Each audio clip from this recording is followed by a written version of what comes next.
মামা পরীক্ষাটা দিতে দেন মামা প্লিজ। কি সেখানে? আপনি তো দেখেন না এই মেয়ে এবং তার বাবা আমার সাথে কেমন করতেছে। অথরিটি আমাকে যে টাইম দিছে আমি সেই টাইমে গেট বন্ধ করছি, কিন্তু এরা এখন বলতেছে যে এদের ভিতরে যেতে দিতে হবে। দেখে নাকি রোজ তো রোজ, আর উনি তোমার কাজই করতেছে। আমার গেটটা খোলা হবে। দেখো বাবা, আমরা সেই গাজীপুর থেকে এসেছি। এখানে আমার কোনো আত্মীয় স্বজন নেই, আর তাছাড়া এখানে ভালো কোনো হোটেলও নেই। আমার মেয়ের পরীক্ষাটা খুব জরুরি। আঙ্কেল এবার তো আমার সেকেন্ড টাইম চান্স আছে, তখন দিয়ে আর ভার্সিটির কি অভাব আছে নাকি? গেটটা খুলবা না মামা তুমি? ভাইয়া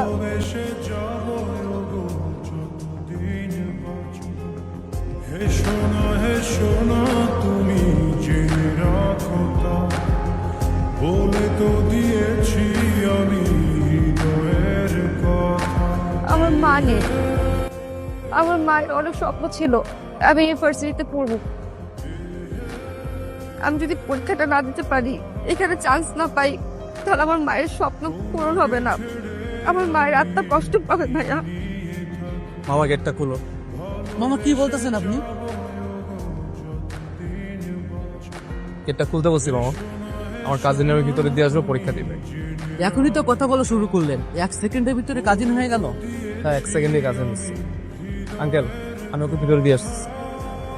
আপনার কোনো সমস্যা নাই তো? না বাবা, আমার কোনো সমস্যা নাই। হ্যাঁ সমস্যা। খাবো, আমার হাতটা একটু দিবেন।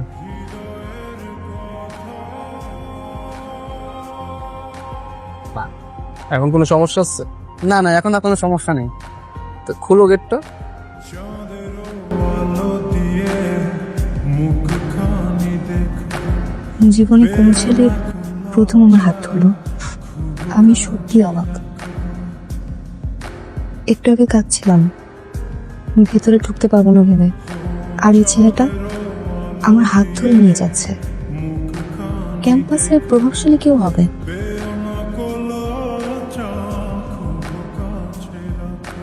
আবির তুমি? স্যার আমার কাজিন, রাস্তায় জ্যাম তো তাই আসতে একটু দেরি হয়ে গেছে। আমি চাই আপনিও একটু অ্যালাউ করেন। আবির শুধুমাত্র তোমার জন্য আমি অ্যালাউ করছি। তাছাড়া তোমার জায়গায় অন্য কেউ হলে হয়তো অ্যালাউ করতাম না। অ্যালাউ করছি তার কারণটা হচ্ছে যে তুমি কলেজ ক্যাম্পাসের টপার, আর একই সাথে ক্যাম্পাসের ছাত্র সংসদের ভিপি। আমি যতটুকু জানি যে তুমি কোনো অনৈতিক কোনো প্রস্তাব নিয়ে কখনো আসো না। ঠিক আছে, আমি তোমার কাজিনকে অ্যালাউ করছি। তুমি দাঁড়িয়ে আছো কেন? Already 5 minute late. নাও তোমাকে ওএমএস শিট দিচ্ছি, নাও। অলরেডি 5 মিনিট লেট করে ফেলেছো, যাও বসো। Thank you sir. ও আচ্ছা, উনি ভিপি তাহলে। তাই তো বলি এত দাপট।